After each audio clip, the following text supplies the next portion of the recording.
नमस्ते मित्रों। आज का जो विषय है जिस पर मैं चर्चा प्रारंभ करने जा रहा हूँ वह है अहंकार।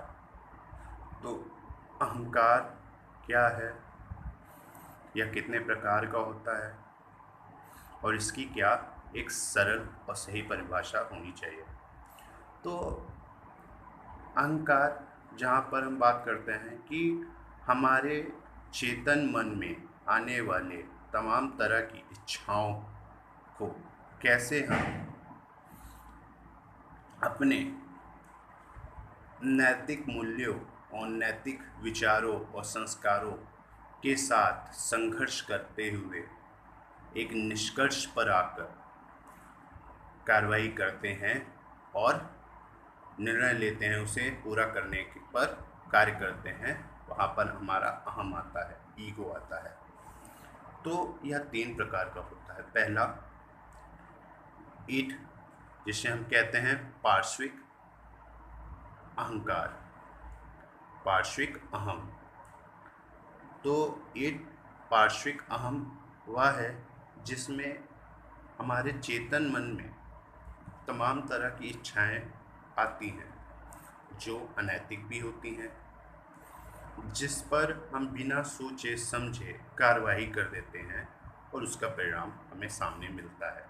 जैसे कि हम समाज में कहीं चल रहे हैं, हमको बहुत सी चीज़ें अपने तरफ आकर्षित करती हैं। जैसे कुछ ऐसी चीज़ें हैं जो हमारे स्वास्थ्य के लिए, हमारे नैतिक मूल्यों के लिए, हमारे सम्मान के लिए सही नहीं होती, हमें आकर्षित करती है और हम उसमें बिना सोचे समझे अपने इन नैतिक मूल्यों को उस पर कार्रवाई करते हैं, उस इच्छा को पूरा करने का प्रयास करते हैं और उसका जो परिणाम होता है वह हमारे लिए नुकसानदेह होता है। जैसे किसी चीज़ के प्रति आकर्षण है, फिर वह खाने पीने की चीज़ें हों या किसी वस्तु हो या किसी व्यक्ति विशेष के प्रति हो, हम बिना सोचे समझे कदम उठाते हैं और वहाँ पर नुकसान प्राप्त करते हैं।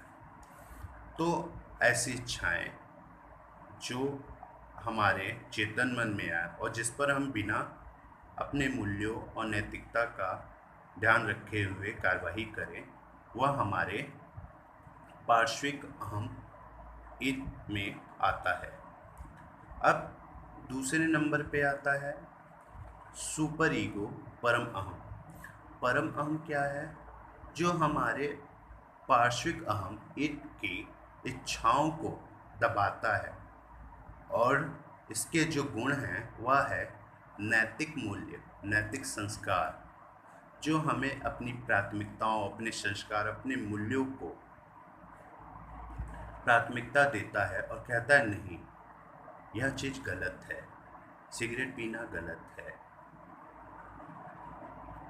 शराब पीना गलत है, कोई महिला है उसके प्रति हमें गलत धारणा रखना गलत है।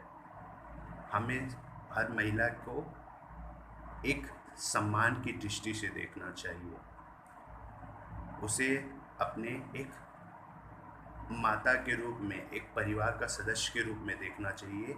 कभी गलत धारणा नहीं रखनी चाहिए और ना ही उस पर, उसकी स्वतंत्रता पर, उसके अधिकारों पर किसी भी तरीके से हस्तक्षेप करना चाहिए। हमें सही निर्णय लेना चाहिए। तो वह हमें हमारी अनैतिक इच्छाओं को दबाता है, हमारा परम अहम सुपर ईगो। अब हमारी जो अनैतिक इच्छाएं हैं जो ईद में पार्श्विक अहम में आती हैं, उसमें और जो नैतिक मूल्यों और संस्कार की प्राथमिकताओं से, मूल्यों से, गुणों से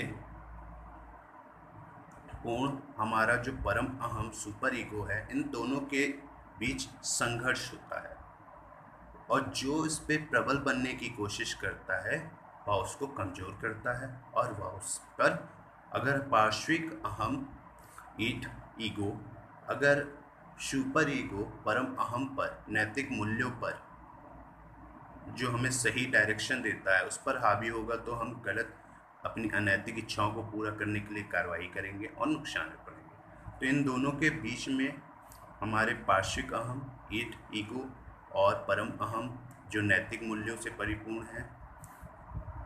परम अहम, उसमें संघर्ष होता है, और जब इन दोनों के बीच में संघर्ष होते हुए एक निष्कर्ष निकलता है, उस निष्कर्ष के मध्य जो बिंदु बनेगा उसे हम कहेंगे साम्य बिंदु और साम्यावस्था, इक्विलिब्रियम, जिस पर हमारा एक निष्कर्ष निकलेगा और हम अपने एक निर्णय पर आएंगे कि हाँ भाई, इस इच्छा पर हम कार्य कर सकते हैं, यह हमारे लिए नैतिक है, यह हमारे मूल्यों से मेल खाती है, तो वहाँ पर डिसीजन लेंगे और वहाँ पर आएगा हमारा अहम, ईगो। और जो भी समाज में हम सभी स्वयं को रिप्रेजेंट करते हैं, रखते हैं, वहाँ पर प्रेजेंट करते हैं, वहाँ पर हमारा ईगो आता है, हमारा अहम आता है। हमारे पार्श्विक अहम और हमारे परम अहम के बीच जो संघर्ष से एक निष्कर्ष निकला, किस इच्छाओं को पूरा करना है और क्या नैतिक है, उन सभी निष्कर्ष के होने के बाद एक निर्णायक, जब हम निष्कर्ष निकालते हैं, उसके वहाँ सर जो हमारा साम्य बिंदु बनता है, वहाँ से हमारा अहम आता है और वहीं से हमारा एक निर्णय बनता है जो हम अपने एक्शन के रूप में उस इच्छा को पूर्ण करने में लगाते हैं, और वही हम समाज में हमारे व्यक्तित्व में दिखता है। So thank you. आपको अच्छा लगा होगा। अगर आपको मेरा यह वीडियो अच्छा लगा और आप चाहते हैं कि ऐसे वीडियो मैं आगे बनाता रहूं, तो हमारे चैनल को और वीडियो को लाइक और शेयर करिए और सब्सक्राइब करिए। Thank you so much.